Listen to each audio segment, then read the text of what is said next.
What is hedge fund? Hedge fund क्या होते हैं? See, hedge fund is an alternate investment. First of all this thing कि hedge fund एक alternate investment है. अब ये अलग सा नाम क्यों? हम मतलब उसको वैसे नहीं ले सकते जैसे हम नॉर्मली सारे अपने इन्वेस्टमेंट्स को लेते हैं.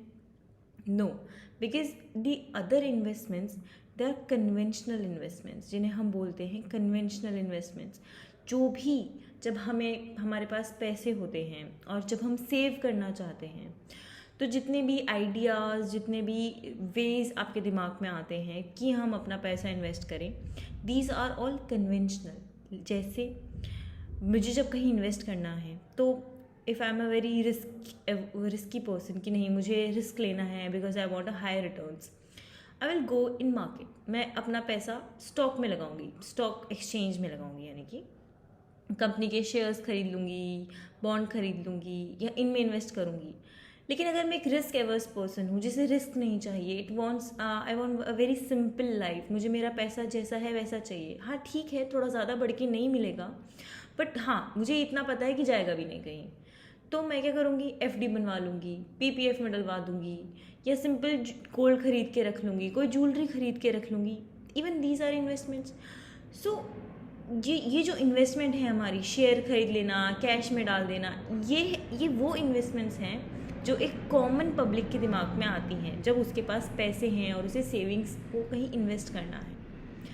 लेकिन हेज फंड्स अलग होते हैं. क्यों? Because they are not the conventional investment. Conventional नहीं है ये. आप नहीं हेज फंड में इन्वेस्ट कर सकते, मैं हेज फंड में इन्वेस्ट नहीं कर सकती. क्यों नहीं कर सकती? बिकॉज हेज फंड में इन्वेस्टमेंट के लिए you don't have to have a lakh और 2 लाख और might be 3-4 lakh rupees. Hedge fund में मिनिमम इन्वेस्टमेंट ही क्रोर्स में होता है. So we normal people we can not invest in hedge funds. Hedge fund में फिर कौन इन्वेस्ट करता है? हेज फंड में आपके इंस्टीट्यूशनल इन्वेस्टर्स इन्वेस्ट करते हैं. हेज फंड में आपके हाई नेटवर्थ इंडिविजुअल्स हैं, जैसे अंबानी है, टाटा है, बिरला है.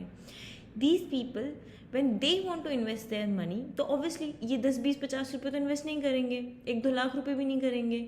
इन लोगों का इन्वेस्टमेंट ही क्रोज में होता है कि एक पूरा 10-12 करोड़ कहीं लगा दिए.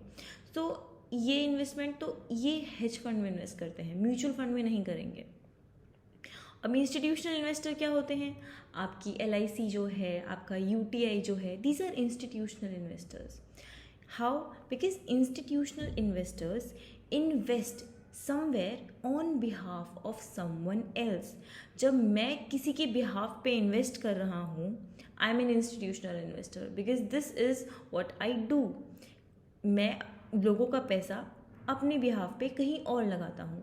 इंस्टीट्यूशनल इन्वेस्टर्स यही करते हैं. हम LIC में पैसा देते हैं, LIC लेते हैं, तो LIC हमें रिटर्न कैसे देती है? LIC हमें बोलती है कि आप हमें हर महीने 2-2 लाख रुपये, 1-1 लाख रुपए दीजिए साल के, और हम आपको 20 साल बाद इसके इतने देंगे. तो आपको क्या लग रहा है, LIC का कोई बैंक है, कहीं जाके कुछ कमा वमा रही है कहीं से? Obviously not. लेकिन LIC शेयर्स में इन्वेस्ट करती है. LIC जो हमारे पैसे हैं उसको कहीं इन्वेस्ट करती है, तभी उसको रिटर्न मिलता है, और उसको रिटर्न मिलता है तो हमें रिटर्न मिलता है. So this is what institutional investors does. They invest on behalf of others. वो हमारे बिहाफ पे इन्वेस्ट कर रहे हैं बिकॉज हम खुद से इन्वेस्ट नहीं कर सकते. We are not that capable. We want a stability, we want a certainty. That is why we go to institutional investors. और ये हमारे पैसे को सेफ, सिक्योर रखते हैं, and they invested somewhere as per our preference. हम अगर risk ज़्यादा लेना चाहते हैं तो रिटर्न ज़्यादा लेना चाहते हैं, उसी के हिसाब से ये इन्वेस्ट करते हैं. So this is hedge fund. They are an alternate investments because they are not the conventional investments. क्योंकि conventional investment I told you हमारे stock, bond, gold, cash ये सब होते हैं. और जो हमारे alternate investments हैं ये generally institutional investors या high net worth individuals के पास ही होते हैं. Okay? Now let's just understand कि hedge funds actually होते क्या हैं. I mean ये ठीक है, मुझे पता चल गया कि ये एक alternate investment है, पर इससे ये तो समझ में नहीं आया कि हेज फंड क्या है. ठीक है, हेज फंड एक ऑल्टरनेट इन्वेस्टमेंट है, ये एक कन्वेंशनल इन्वेस्टमेंट नहीं है, बट हैं क्या ये फिर? सी, जस्ट फॉर एग्जाम्पल हमारे म्यूचुअल फंड्स होते हैं. म्यूचुअल फंड्स में ये एक मैंने फंड बना दिया mutual fund, and I invited people to give me money so that I can invest it somewhere and earn return for my investors. This is what is mutual fund. यही mutual fund करता है. बहुत सारे लोग आएंगे, पैसा देंगे, ये फंड बनाएगा, फिर इसको बाद ये जाके कहीं इन्वेस्ट करेगा इसे. This is what mutual fund does. Hedge fund का जो कलेक्शन प्रोसेस है that is exactly same as mutual fund. कैसे? बस बहुत सारे लोग आए, वो मिले, एक इन्वेस्टमेंट मैनेजर था, उसको पैसे दिए और बोला कि हमें अच्छे रिटर्न पे हमें देना. ये यहाँ तक सब सेम था. म्यूचुअल फंड में भी लोग आते हैं, अपना पैसा इकट्ठा करते हैं और इन्वेस्टमेंट मनी मैनेजर को दे देते हैं. ऐसे ही हेज फंड में होता है. लोग आए, पैसे इकट्ठा किया और अपना इन्वेस्टमेंट मैनेजर को दे दिया. दोनों का कलेक्शन प्रोसेस सेम है. दूसरों का पैसा आ रहा है, इकट्ठा हो रहा है. ओके, यहाँ तक सब सेम है. अब यहाँ से दोनों डिफरेंट हैं. कैसे? म्यूचुअल फंड्स आपका पैसा सिर्फ शेयर्स, बॉन्ड्स, जहाँ पे भी मतलब म्यूचुअल फंड ने स्पेसिफाई किया है कि हम आपका जो पैसा है वो मिड कैप कंपनी में लगाएंगे या स्मॉल कैप कंपनी में लगाएंगे या लार्ज कैप कंपनी में लगाएंगे या हाइब्रिड होगा, शेयर्स भी लेंगे, बॉन्ड्स भी लेंगे, या सिर्फ इक्विटी में डालेंगे या सिर्फ बॉन्ड में डालेंगे. तो म्यूचुअल फंड्स स्पेसिफाई करते हैं और अकॉर्डिंग टू दो स्पेसिफिकेशंस इन्वेस्ट करते हैं. हेज फंड के लिए कोई स्पेसिफिकेशन नहीं है. हेज फंड कहीं भी, कितना भी, कैसे भी इन्वेस्ट कर सकता है. हेज फंड लैंड में भी इन्वेस्ट कर सकता है. हेज फंड प्रॉपर्टीज़ में इन्वेस्ट कर सकता है, रियल एस्टेट में इन्वेस्ट कर सकता है, कमोडिटीज़ में कर सकता है, करेंसीज में कर सकता है, कहीं भी कर सकता है. हेज फंड के लिए there are no limitations, no boundations. कुछ भी, कहीं भी, जहाँ पे भी उसे रिटर्न मिलेगा, जहाँ पे भी उसे लगेगा प्रॉफिट हो रहा है, वो वहाँ इन्वेस्ट कर देगा. That is Y hedge funds, और सिर्फ इतना ही डिफरेंस है हेज फंड्स और म्यूचुअल फंड्स में. Okay, so now hedge fund is a private investment partnership that pool funds from investors just like mutual fund. ये भी एक पार्टनरशिप ही है, म्यूचुअल फंड भी एक पार्टनरशिप है. Partnership between investors and money manager, ये भी एक पार्टनरशिप है, a private partnership. Okay, between investors and the person who is going to invest the investors' money. Okay, so now they pool fund from investors and then use varied and complex strategies to and invest and trades in complex products. Okay, now ये एक अलग है. मतलब mutual fund is not going to choose some complex algorithms और strategies. उनका बहुत simple सा रहता है. मार्केट कम पे है, शेयर्स खरीद लो. मार्केट बढ़ गया, शेयर्स बेच दो. Because they are investing in that only. Shares में इन्वेस्ट कर रहे हैं, उसमें कितना मतलब स्ट्रैटेजाइज कर लेंगे, हद से हद कंपनियों को निकाल लेंगे कि नहीं ये वाली अच्छी हैं, इनमें इन्वेस्ट करते हैं. तो म्यूचुअल फंड्स को इतना स्टडी वगैरह इतना नहीं अच्छे से वो रिसर्च होती है. लेकिन हेज फंड के लिए, क्योंकि पैसा भी 1, 2, 3, 4 लाख नहीं लगे हैं, बहुत सारे करोड़ों रुपए लगते हैं. तो इसीलिए इनकी रिसर्च भी बहुत सॉलिड, बहुत कॉम्प्लेक्स और बहुत ही बहुत ही अलग होती है. एक जगह नहीं होती है कि लैंड में ही करना है. बहुत हर जगह की होती है कि लैंड में भी कर दो, थोड़ा सा शेयर में डाल दो, थोड़ा सा आपका दूसरे मार्केट में डाल दो, थोड़ा सा कहीं डाल दो, ऐसा होता है. Okay, now hedge fund is a fancy name for investment partnership that has free rein to invest aggressively and in a wider variety of financial products than most mutual funds. Mutual funds में कोई variety of products नहीं होते हैं, वो सिर्फ एक ही जगह invest करते हैं, शेयर्स में या बॉन्ड्स में. It is a marriage of professional fund manager and the investor. just now I told you, it's a relationship. Together they pool their money into the fund. Now another thing here is to be noted that in mutual fund जो आपका money manager है, he is not going to invest his money. वो लोगों का पैसा एक certain उसके portfolio जो बनाता है वो रिसर्च के बाद, उसमें जो भी शेयर्स हैं, जो भी आपके बॉन्ड्स हैं, उनमें वो पैसा डाल रहा है.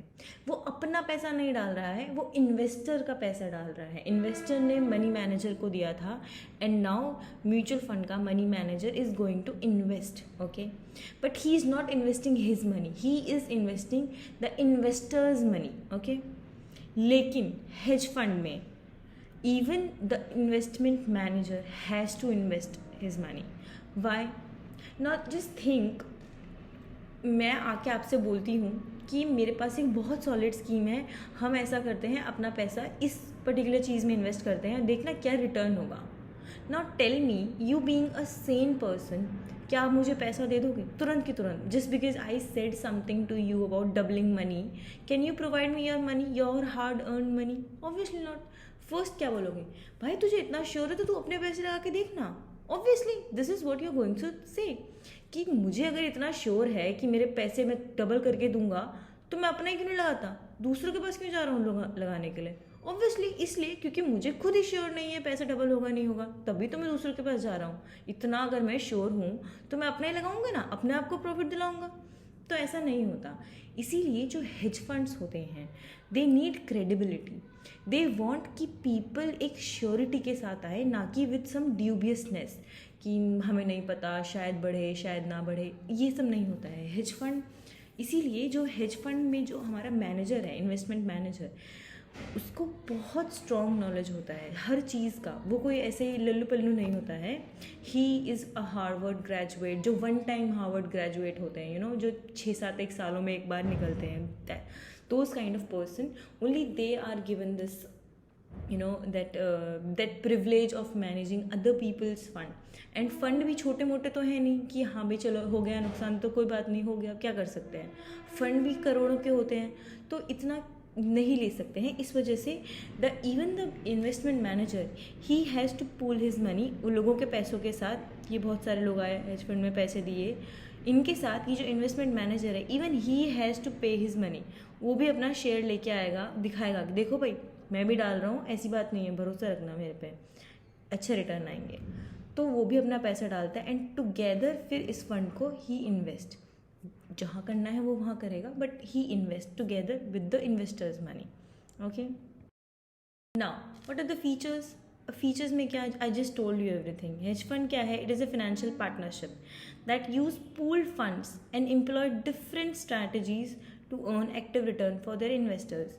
बहुत सारे लोग पैसे इकट्ठा करेंगे and the investment manager he will employ some very different varied strategies जो बहुत डिफिकल्ट होंगी, कॉम्प्लेक्स होंगी, टू अर्न द रिटर्न, ताकि वो जो इन्वेस्टर्स हैं जिन्होंने उसे पैसा दिया है भरोसा करके, उनके लिए वो प्रॉफिट्स कमाएं. इसलिए दीज फंड्स में बी मैनेज्ड अग्रेसिवली. ये फंड को बहुत एग्रेसिवली मैनेज किया जाता है and they make use of derivatives. Derivatives क्या होते हैं? Derivatives are your underlying contracts. Means that to sell a share you need not have a share, okay, you just selling it. Okay, जैसे for example I am saying कि I went to a person, I said to him कि तुम मेरे से ये share 100 रुपये का ले लो.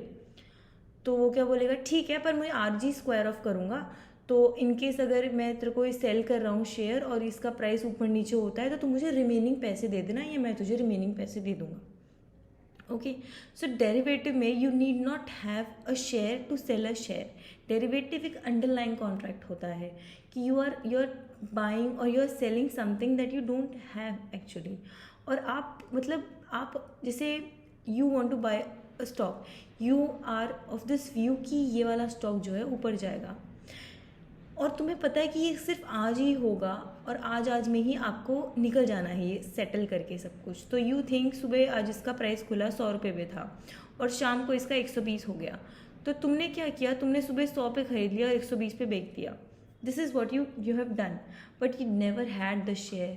You just contacted a person, you asked him to pay to give you that share at 100 and you will sell that share for 120.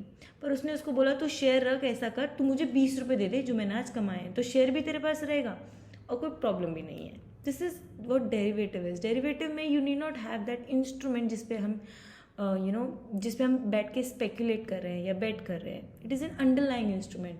वो नीचे है, मेरे पास सिर्फ एक कॉन्सेप्ट है इंस्ट्रूमेंट का, and need not have the instrument itself. Now hedge fund strategies include long short equity. Long short मतलब buying और सेलिंग. बाय भी कर रहा हूँ मैं और सेल भी कर रहा हूँ. मार्केट न्यूट्रल और volatility arbitrage and merger arbitrage. They are generally only accessible to high net worth individuals or qualified investors. तो ये जो होते हैं ये सिर्फ आपके जो हाई नेटवर्थ इंडिविजुअल्स हैं और आपके जो क्वालिफाइड इन्वेस्टर्स हैं सिर्फ उन्हीं के लिए एक्सेसिबल होता है। आप, मैं, हम लोग जाके हेज फंड नहीं खरीद सकते हैं, बिकॉज हेज फंड का I have told you minimum amount he investment का क्रोज में होता है। ओके,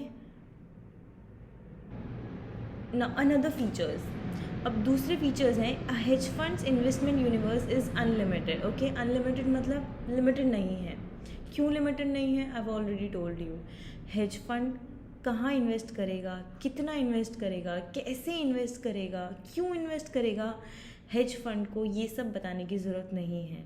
हेज फंड कहीं भी इन्वेस्ट कर सकता है, लैंड में, रियल एस्टेट में, प्रॉपर्टीज़ में, डेरिवेटिव्स में, करेंसीज में, कमोडिटीज़ में और कहीं किसी और अल्टरनेट एसेट में। मतलब हेज फंड कहीं भी अपने पैसे को इन्वेस्ट कर सकता है। There is certainly no boundations, no legal sanctions on hedge fund to invest, unlike mutual fund who only have to stick to stocks and bonds, because mutual funds हैं तो stock और shares का ही invest करते हैं। now hedge fund often use leverage and borrowed money. leverage मतलब borrowing. okay, when I say a company is leveraged, what do I mean by that? इसका मतलब ये है कि कंपनी की बैलेंस शीट में इक्विटी नहीं है, डेट है, या तो बैंक से लिए हुए हैं या पब्लिक से डिबेंचर्स लिए हैं, जो भी हैं, कंपनी के पास इक्विटी नहीं है, कंपनी के पास डेट है, तब मैं कंपनी को बोलूँगी the company is a high levered company. Company के पास लिवरेज है, company is a high levered company, क्योंकि उसने बोरोइंग्स ली हैं। इक्विटी जो होता है वो शेयर्स, जो इक्विटी शेयर होल्डर्स हैं वो हमारे ओनर्स होते हैं, उन्हें हम कभी भी वो नहीं बोलते हैं कि we owe them, we don't owe them, they are owners of the company, we don't owe them. Company don't owe equity shares anything because equity shareholders are the owners of the company.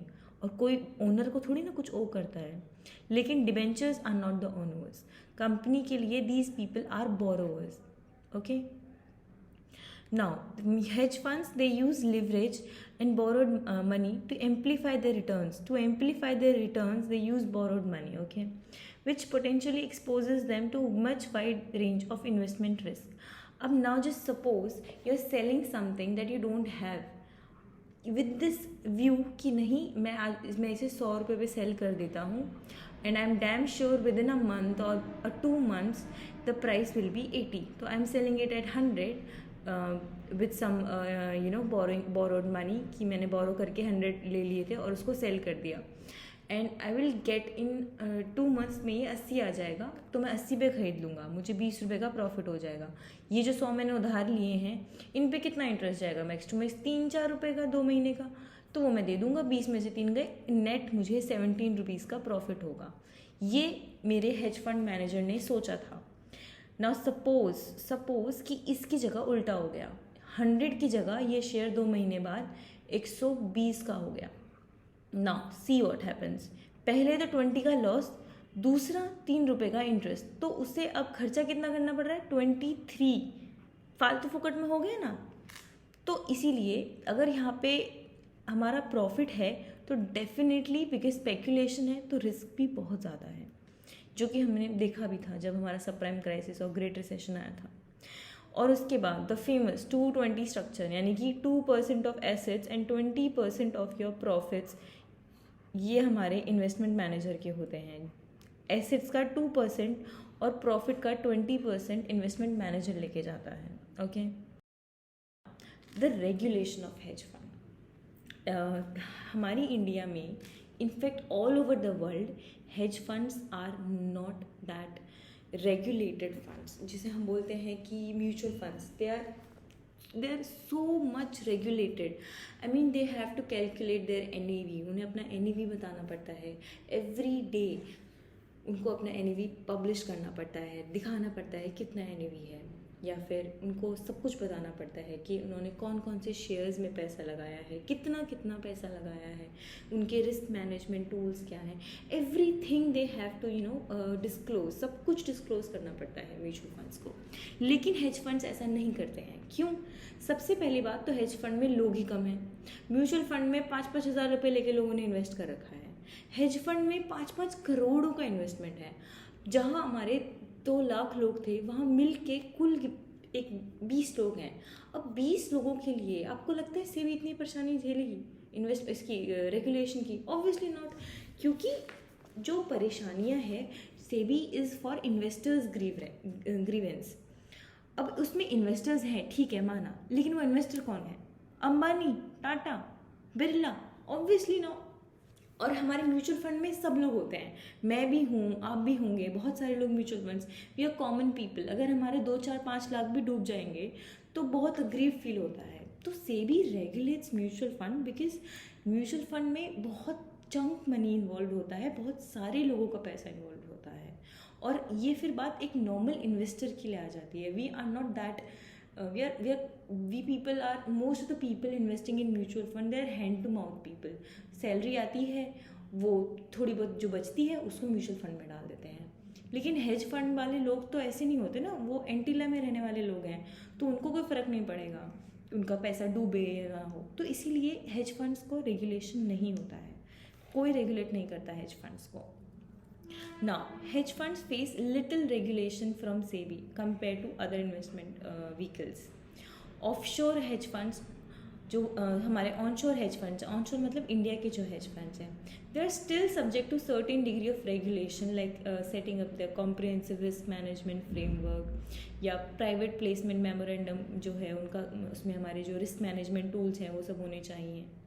लेकिन जो offshore hedge funds हैं ये तो बिल्कुल ही regulations नहीं है, मतलब इनके लिए तो कोई रेगुलेशंस नहीं है, सिर्फ थोड़े बहुत इसलिए हैं कि कोई फंड इंडिया में रिपैट्रिएट होके आएगा, ये जाएगा, तो उसके लिए थोड़े बहुत फेमा फेरा में दे रखे हैं आपका फॉरेन एक्सचेंज मैनेजमेंट एक्ट में। अदरवाइज कोई ऑफशोर हेज फंड्स के लिए कोई रेगुलेशन नहीं है। Now what are the advantages? Investment strategies that can generate good return in both rising and falling equity and bond market. Hedge fund की advantage क्या है? बिकॉज इसमें बहुत कॉम्प्लेक्स स्ट्रैटेजीज इन्वॉल्व हैं, तो इसकी वजह से they will try to grab any जो भी कोई भी उन्हें दिखाई देगी दूर से कि नहीं आज मार्केट फॉल होने वाला है, तो सुबह सुबह ही वो उठ के सारे शेयर्स बेच देंगे इन अ सेंस उन्होंने सारे शेयर आज 100 पे सेल कर दिए। उन्हें मालूम था कि आज ही मार्केट गिर जाएगा और सारे शेयर्स 50 60 70 80 तक आ जाएंगे, और जब 70 80 तक आ गए they will buy it again, है ना। प्रॉफिट तो हुआ ना, 100 पे सेल कर दिए, 60 70 पे बाय कर लिया और 40 50 का प्रॉफिट ले लिया उन्होंने, और क्या चाहिए। तो इसीलिए ये कोई मौका नहीं छोड़ते हैं, कोई अपॉर्चुनिटीज़ नहीं छोड़ते हैं। दे make use of even the rising and the falling bond market. The reduction of overall portfolio risk and volatility because of diversification. You know, hedge funds बहुत diversified हैं, उनका पैसा एक जगह नहीं लगा है कि मार्केट में ही है बस, तो सब कुछ जो भी होगा मार्केट ही डिफाइन करेगा। नो, उनका पैसा प्रॉपर्टीज़ में भी लगा है, उनका करेंसीज में भी लगा है, सब जगह लगा है। तो एक अगर गिर भी रहा है नीचे तो दूसरा भी गिरेगा, बहुत लीस्ट पॉसिबिलिटी होती है, या तीसरा भी गिरेगा तो वो भी बहुत लीस्ट पॉसिबिलिटी है। सभी गिर जाएंगे एक दिन में, ये तो मतलब बहुत ही कभी कभी होता होगा ऐसा, आई डोंट थिंक सो होता भी होगा। लेस रेगुलेटरी रिक्वायरमेंट्स, कोई रेगुलेटरी रिक्वायरमेंट नहीं है, तो इसीलिए जो हमारा इन्वेस्टमेंट मैनेजर है वो सिर्फ अपने काम पे ध्यान देगा, रादर देन ये सोचे कि चलो बैठ के NAV कैलकुलेट करते हैं, शाम को पब्लिश करना है। तो वो इतना सब नहीं सोचता है, उसे जहाँ इन्वेस्ट करना है वो वहाँ इन्वेस्ट करेगा, कितनी मेहनत करनी है वो खुद देखता है। मतलब ही is not under any obligation, उसको कोई ऑब्लिगेशन नहीं है। Provide variety of investment styles that provide investors the ability to precisely customize the investment strategy. तो जो इन्वेस्टर है, सब इन्वेस्टर्स को एक डिफरेंट इन्वेस्टमेंट स्ट्रैटेजी चाहिए, तो बिकॉज ऑफ हेज फंड्स उनके पास ये होती है। Access to some of the world's most talented investment managers. अब you should know that hedge funds बहुत ज़्यादा नहीं हैं, गिने चुने हैं, हर कंट्री में 3 या 4 हेज फंड्स मिलते होंगे मुश्किल से, वो भी, और रेनाउंड तो खैर बहुत ही कम है, जो भी थोड़े बहुत हैं वो US में ही हैं, इंडिया में तो कहीं नहीं है। तो अब जो इन 2-3 पूरे वर्ल्ड में जो हेज फंड्स हैं रेनाउंड, आपको क्या लगता है इन्हें कौन चलाता होगा? कोई भी आके ऐसे चला लेता है? Obviously not. बहुत सॉलिड ये 1 टाइम ग्रेजुएट्स जो होते हैं, ये आपके ऑक्सफोर्ड के, हार्वर्ड के, लंदन बिजनेस स्कूल के, ये लोग संभालते हैं, कोई भी लल्लू पल्लू नहीं संभालता है। बहुत सॉलिड वाले जो सालों में एक निकलता है, जो मतलब एल्बर्ट आइंस्टीन टाइप्स, वो ही इन्हें संभालता है। ऐसे किसी को भी नहीं दे देते हैं अपना पैसा संभालने के लिए, और पैसे में भी ऐसे नहीं कि 2-3 लाख हैं, करोड़ों हैं। तो इसलिए अच्छे से मतलब पूरा इन्वेस्टमेंट जो मैनेजर होता है, he is a most talented person. उसको वॉरेन बफेट टाइप्स जो लोग होते हैं वो